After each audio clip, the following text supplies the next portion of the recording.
Oggi ho 55 anni e sebbene piuttosto tardi, secondo me, ho finalmente capito che tu non puoi evitare di incontrare le persone peggiori della terra, però puoi evitare di farle entrare. Se le fai entrare, allora la colpa è tua.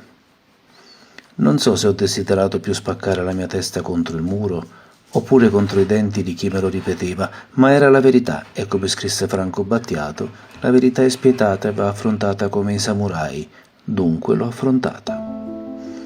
Questo libro l'ho voluto ora, in questo momento di bilanci terminati e di faticosa ripartenza, da zero assoluto.